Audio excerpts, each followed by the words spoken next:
CDC is stepping up its efforts to learn more about the polio-like illness affecting children across the country.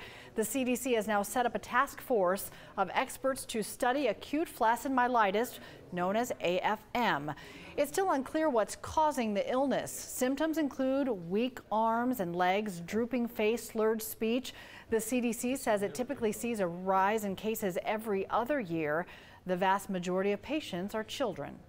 This is actually a pretty dramatic disease. These kids have a sudden onset of weakness, and they are generally seeking medical care.